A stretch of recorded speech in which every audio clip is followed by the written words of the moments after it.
Assalamualaikum warahmatullahi wabarakatuh.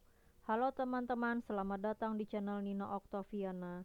Di video kali ini aku akan membahas soal tentang kompetensi teknis P3K kebidanan, yaitu adalah soal pembahasan asuhan kebidanan kehamilan fisiologis bagian kelima. Oke, kalau begitu kita langsung saja ya pembahasan soal yang pertama.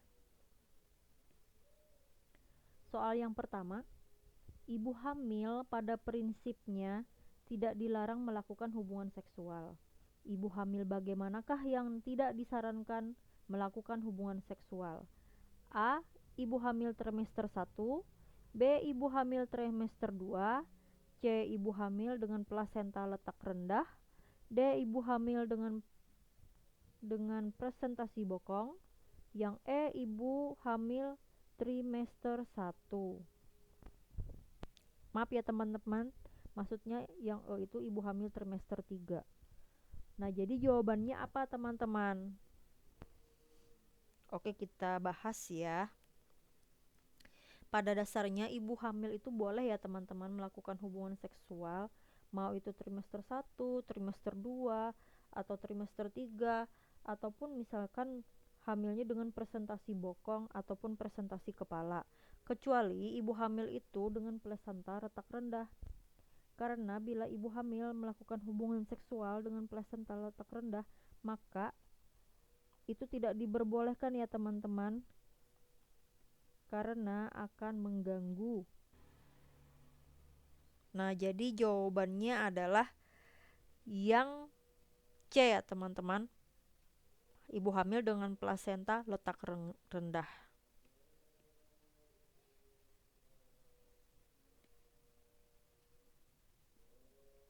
Oke, next soal nomor 2. Seorang perempuan hamil 8 bulan datang periksa dengan keluhan keluar darah dari jalan lahir. Darah banyak disertai rasa nyeri. Apakah diagnosa pasien tersebut?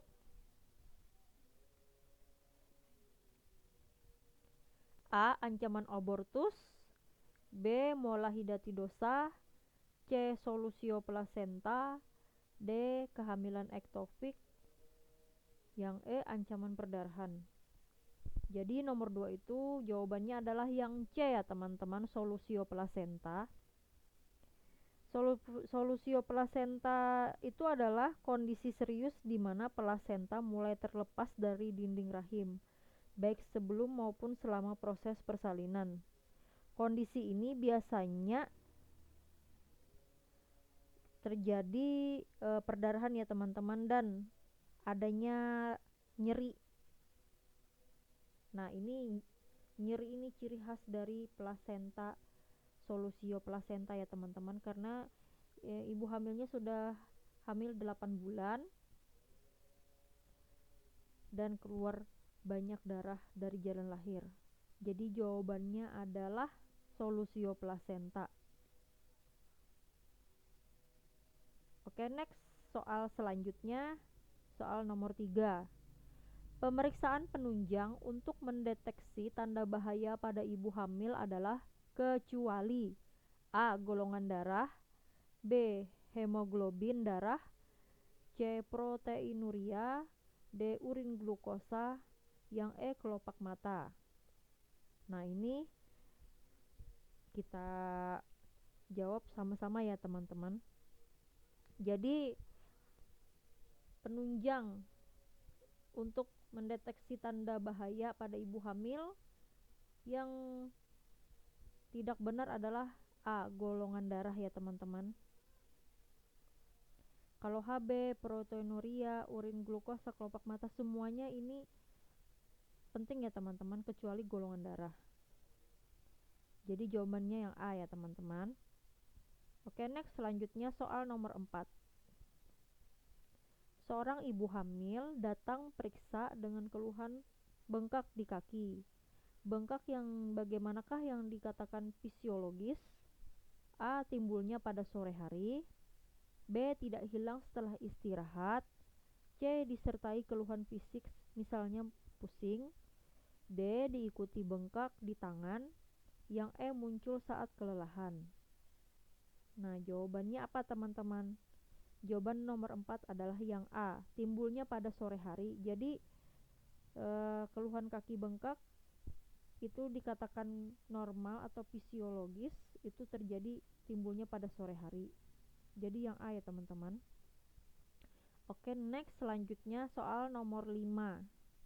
Nyonya A berusia 23 tahun, G1P0A0, hamil 5 bulan, datang ke Posyandu untuk imunisasi TT kedua. Lama perlindungan imunisasi tersebut adalah A1 tahun, B2 tahun, C3 tahun, D4 tahun, E5 tahun. Kalau yang A1 tahun itu biasanya itu untuk TT1 ya teman-teman. Jadi bukan. Kalau kalau 2 tahun juga bukan. Nah, kalau TT kedua biasanya 3 tahun ya teman-teman masa perlindungannya. Dan yang D bukan. Kalau TT3 itu biasanya 5 tahun. Ini untuk yang 5 tahun ya teman-teman. TT5, maaf, TT2. Ini TT2. Ini yang 5 tahun ini untuk TT3 ya teman-teman. Nah, kalau ini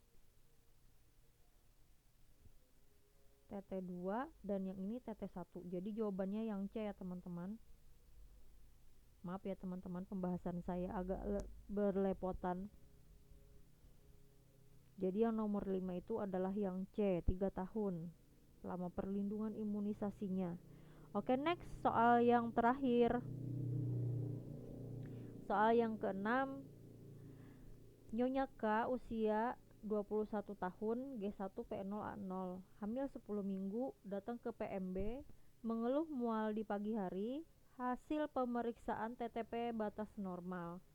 Perut teraba tegang, diagnosis kasusnya adalah A. Nausea, B. Vomitus, C. Morning sickness, D. Emesis gravidarum, dan yang E. Hyperemesis gravidarum. Nah, ibunya mengeluh mual di pagi hari saja ya teman-teman. Di pagi hari, kemudian perut teraba tegang.